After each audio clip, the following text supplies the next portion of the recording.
that you think is most important regarding communication, just in general?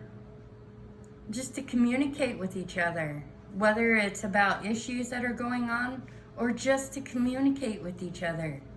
In this day and age, people get so wrapped up in their own little environment that they forget the people that are right in front of them. No day is promised. I could be dead tomorrow.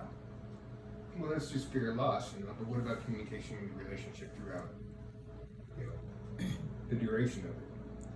If you don't have that communication in your relationship, it will not survive. That is a killer. Lack of communication in a relationship is just as bad as anything else that can ruin a relationship. So what are some ways that, like, say someone that's really busy can make that communication happen? Let's put it this way. We all lead busy lives. But we can all find 5 minutes just to say, hey, how are you doing today? If you cannot find 5 minutes, then you need to check your priorities. If you have 5 minutes to sit on a phone, playing on your phone, but you don't have 5 minutes to talk to your boyfriend or your girlfriend or your wife or your husband, check your priorities. In your experience, how often do you need to maintain this communication? Daily. If you don't communicate, that opens up a huge doorway to trouble. When you fail to communicate with your significant other or your family, whatever this dynamic may be, if you don't communicate on a daily basis, that's like like I said, it's opening the door for trouble. What in your previous experience has led you to this conclusion? Well, after 3 failed marriages and lessons, both good and bad, but lessons, if you don't communicate, if you don't make time for each other, if you don't take time for yourself, you know, because you do have to have your own personal space and time, but it shouldn't be all the time. And one thing I learned in the past, whether it was myself or the other people, is that when you get self-absorbed and selfish with your me time, then we goes out the door. That opens up the door for cheating, whatever. It's opening up a big negative door. And in my past relationships, like I said, whether it was me or them, because it takes 2 to make or break. And that's one thing that all people need to realize, is it does take 2 people working together to be together. But if it's like this, it's not going to happen. It's not going to be healthy. And it is good to have dialogue when things are negative. That's how you turn them into a positive or a learning experience on, okay, I can do this better.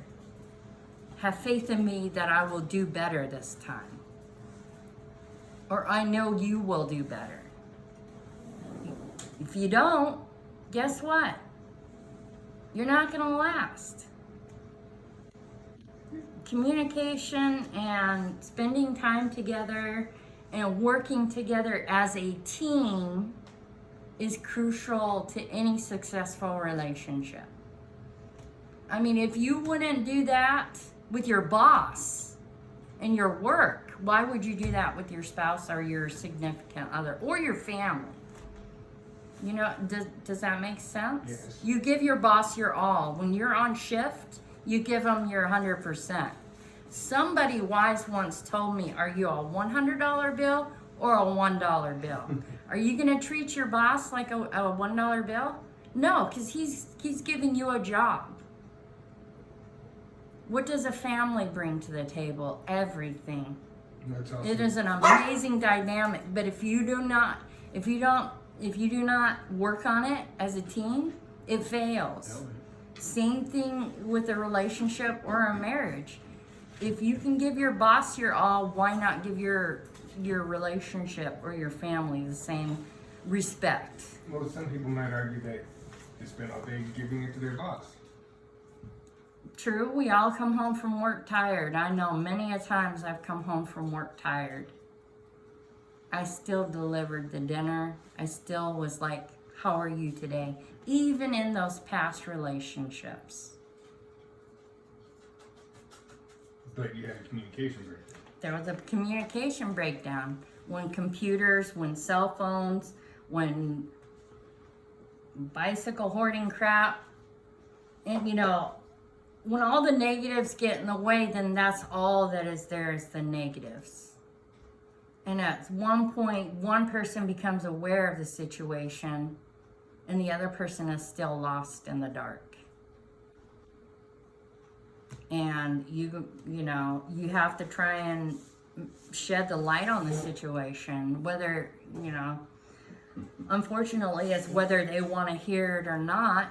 Yes, you have to deliver the message in a way that's not condescending or bitchy or, you know, abrupt or whatever. There's positive ways to get what you're feeling out about the situation. If you don't, you're only failing as well. And there doesn't have to be failing in anything if people are giving it their best. Regardless of if they've had a long day at work. Or regardless if the woman has in past situations, regardless if the woman had a long day at work, still had to go home and take care of the family. And So wake up the next day and go and do it all over again. Yeah, so why wouldn't it be logical that that person in those shoes might just say, hey, communicating with you is not a priority right now. I did all this other crap. Say that again? So, you know, excuse somebody that's been in those shoes, you know, works all day and then comes home and takes care of stuff. Maybe those things took priority and the partner needs to just chill. Yeah, everybody needs to have chill time. I mean, you know, understandable. Like, on the communication aspect, you know, if you're not getting any communication, well, hey, look, I'm busy. That stuff that I'm doing is communicating that I care. Exactly. I don't have to say it. Ooh, no, you do. It would be nice if, well, that's a good point, but I'll kind of turn it a little bit. If somebody needs that quiet time, whether it's the whole time they're home or just when they first get home, understandably the nice thing to do would be to say, hey, look, you know, I've had a long day at work, or I've had a long day at home taking care of things, and I'm talking from a post-mother situation right there. I just need a little bit of time to decompress from my day. That would be a nice thing to say instead of dead quiet. Because if you're always constantly dead quiet, then the other person thinks, well, what did I do wrong? Or am I not worth talking to? And that's a lot of the times what happens is it's like, yeah, I guess I'm not worthy of talking to. Well, suppose in another situation where the couple does their things, you know, their different duties, where one person feels like they work harder than the other person, or that the job that they do is tougher, and starts comparing that kind of thing. That's a pretty good one. What I would say from past and present experiences, whether it's the man who works a full-time job outside of the home or the woman, because this day and age that does have the flip coin,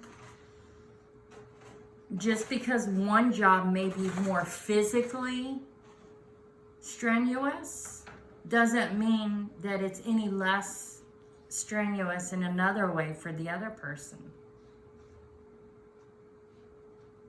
Now, yes, I mean, okay, so I've worked both manual labor and I've worked desk jobs. I've worked enough of them equally to know that either one is strenuous. When you get home, your brain is just, right? So that doesn't mean that I had it worse than my husband, because I know he had an equally strenuous day. But didn't break a sweat. Exactly. Either way. Well, actually, I do break sweat at work. But either way, you're both putting in that time and that effort to provide for your family or your household situation. There isn't one above the other. They need to just acknowledge that they're both trying to do their best for their situation. And that I'm not down here, and you know what I'm saying? We're both equally trying to do this. And yes, we're both tired at the end of every day, and sometimes mostly at the beginning of a new day. But that doesn't mean anyone should be feel like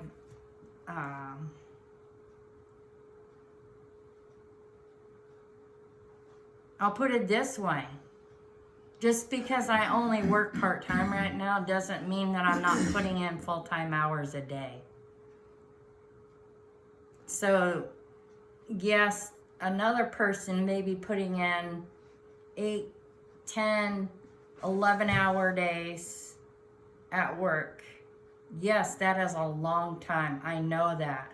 But I also know that equally, when I work and then I go home and cook and clean and fold laundry and dust and vacuum and scrub toilets. Oh, just like Mom used to do. Exactly. I'm putting in all that effort at home, which a lot of times people don't realize that that is work. We don't get paid for it, but that is our payment for the fact that the guy is out there. Like my dad worked manual labor most of his life in grueling heat and cold. And my mom worked, but she still made sure the house was great and the food was great. And I'm sure a lot of that was not just then because it needed to be done, but because of out of respect and love and gratitude for her husband, who was out there killing himself to make sure that he could provide for the family. So how can somebody, from your experience, would you recommend that in either shoe, that person be able to communicate openly and lovingly on a daily basis with their partner? Most definitely, you have to. Well, how would you recommend that happens? I What would are just- some of the things that somebody can do who's faced with these busy problems, these differences in the way that, one person earns over the other? Well, for starters, how about when the door opens, hey, how are you today? That's a big one right there. How was your day today? That is the most beautiful thing that you can hear when you come through the door. Other than a hot cooked meal. It really is. Whether it's he or she, that opens a dialogue right there. It opens positivity. And just maybe wait for this stressful stuff. You don't always, don't have to be like the husband or wife comes through the door, oh man, I had a shitty day at work and da-da-da-da-da. Well, that's stressful. That's like opening the door for negativity. So my suggestion is, how are you doing today? How was your day today? Genuinely express that you care how that person's doing. Is a good starter. Yeah, so basically you're saying, if you have some issue that's already in the back of your mind, don't blast it out the moment that person walks in the door, but maybe wait till later. Wait and till, bring it up. yeah, Yeah. and bring it up in a respectful and calm manner. Non-combative is always the way to go, because if you open the mouth, and maybe you're feeling this problem very deeply, and it's so easy to want to just express the emotions right away, and that's not the way to go about it. You have to open the dialogue in a respectful manner for both people, in a manner which is more peaceful than combative, because combative, you get shut down right away. Nobody wants that. And nobody wants that every day either. There shouldn't be that, thank God that's not like that in my house. It's just every once in a while it blows over. So Thank you. one of the hardest parts for married couples is when there's financial distress. And how do you resolve those kinds of problems? How do you talk about them? When do you talk about them? Well, I think both people should be, contributing to the household.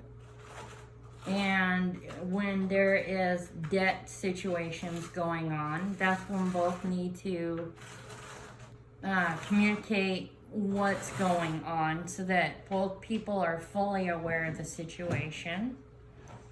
And the smart thing to do would be to make a physical, not a computer data, a physical budget sheet that's on paper that people can see without a password, or, take the electronics out of it altogether. Before humanity had computers, they had voices and they had paper. I remember when I was a kid having chore charts. I remember my children having chore charts. And it worked. Mm-hmm. There was no, it was visibly for everybody to see. So make a budget on paper, and both people try to work towards making a goal together to meet that budget, or to exceed it into the positive or green zone versus the red zone. Yeah. Now, if you do those kind of things, then that will help the situation. If one person is lacking, but they express that they know the situation is bad, they have a plan, then have faith that that person knows what they are doing and knows what they've got to do, and that's what they're going to do. Don't be negative and say, oh, well, you said that before, or any other. Don't throw negatives out there, because that's the quickest way to make that person shoot them down. Instead of inspiring them to do better, it makes them fall into this hole of self-doubt. And, well, they don't believe in me anyway, so why should I bother? Or any of the things that happen when somebody throws a negative out there. Thing is not to be negative. Yeah. If the negativity gets in there, then it's not going to go anywhere. And So the bottom line would be to know your financial situation, to share it with your partner, and to share the plan to resolve those kinds of things. mm-hmm. Good. In writing, on paper. Yeah, make it visible so that at any time you can go in and see, did we improve or did we backslide? Exactly. Okay. Because if you do that, then everybody is in the know. There's no misunderstandings. There's no somebody living partially in the dark and not knowing the full picture. So what we found worked well was that I manage the budget, but I share everything, Mm-hmm. so that Dad is never in the dark about where things are. Yeah. We make, and if he ever wants to see whatever, it's available. Mm-hmm. Okay. We good? We're